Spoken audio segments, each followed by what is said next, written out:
Well, hi, Andrew Bell with you.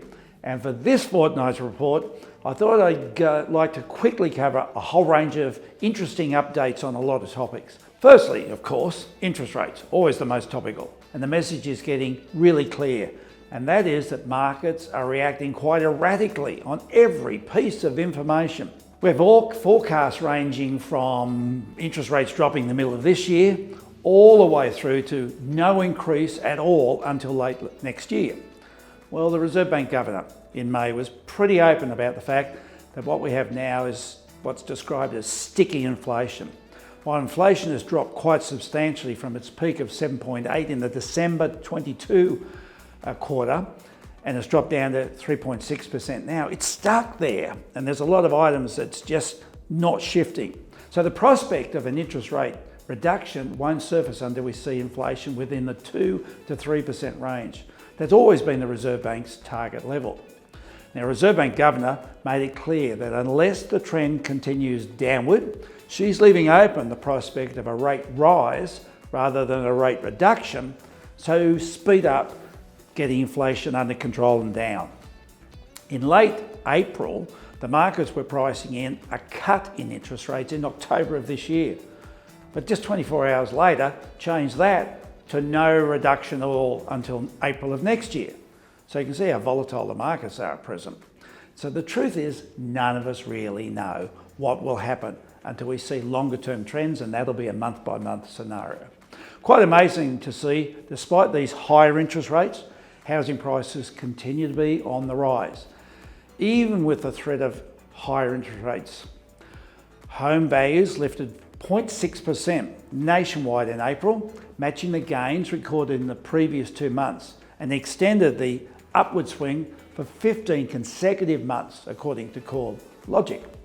Looking to see whether that is likely to continue, we see the recent figures from the Australian Bureau of Statistics showing total housing finance rose 1.5% to $26.4 billion. And that was actually up 13.3% higher than a year ago. Really pleasingly, it looks promising for some increase in rental properties, with investor finance rising 1.2% to $9.5 billion. And that was up 21.5% higher than a year ago, although we should acknowledge that a year ago we were almost zero.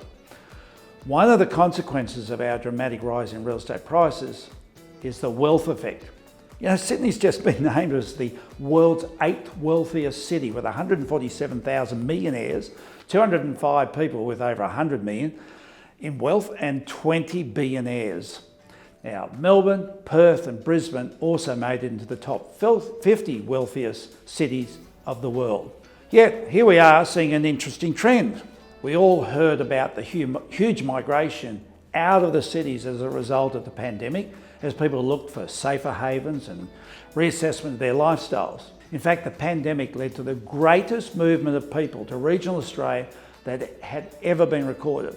But now, with a call back to work, getting back to the office, and people finding living closer to cities desirable again, the level of migration has declined significantly in almost all areas of Australia except two, being regional Queensland, which is where the Gold Coast fits, and regional Western Australia, which are in fact bucking the trends, and they're now recording the highest level of migration. So much so that they're now even higher than the pre-pandemic levels of 2019. Given, of course, that southeast Queensland is described as regional, we see that pre-pandemic there were about 3,980 odd people that migrated to the Gold Coast in 2019, whilst almost triple that occurred in 2023 with over 15,300 people. It's not escaping pandemic that brings people here, it's the attraction to the Gold Coast as the best lifestyle city in Australia. However, we have a problem.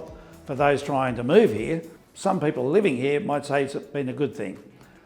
That problem is that approvals of residential projects on the Gold Coast have fallen to a 10-year low, where, for example, just 3,299 building approvals were issued between July 23 and January 24, compared to 5,941 in the previous financial year. Certainly highlights an ongoing housing shortage that we're going to have for years to come, which will result in the latest figures showing that the average housing sale on the Gold Coast had reached $1 million plus, and that continues to rise. And one final figure for my regular viewers and readers, you'll know that I've been highlighting the greater issue about our overall housing crisis in recent months. Well, we might all remember last year the big noise that was made about the $10 billion Housing Australia Future Fund, known as HAF, and how I mentioned that whilst the policy sounded good on paper, however, history would tell us that so many great government policies of governments of all persuasions get bogged down in bureaucracy, which is largely what's happening at present with the HAF. We also have seen that one of those blockages is that so many of the builders that are needed to do the building don't have workplace health and safety certificates of the high level required by Commonwealth government tender requirements. Apparently up to 70% of all of the community housing projects, which is about 18,000, are relying on builders that have this higher certification. And of course, have never needed that before. To get to this higher level of certification, it takes 8 to 10 months. And for most medium and small sized buildings, it's impractical to obtain that sort of certification because they're in regional areas. So these types of buildings may be very capable of building the types of homes needed, or simply to do the work in the private sector, but not qualify for the HAF program. And consequently, we're just not getting the delivery of affordable housing that was talked about. Government bureaucracy blocking once again. Well, here we are, middle of the year again, end of financial year. How quick is it going? It always does. We know as we move into the spring months and we go towards the end of the year, it just goes faster and faster. Of course, those looking to sell at the moment, the environment's still excellent to do so, even though the conditions may change as we move down perhaps further in the track and see what happens with these high levels of interest rate for a longer period. And for those who are wanting to buy, still got these shortages, and that's not going to change for years to come. So get into the market as soon as you can. Delaying will not deliver a cheaper option for you. All the best for now. See you in a fortnight's time.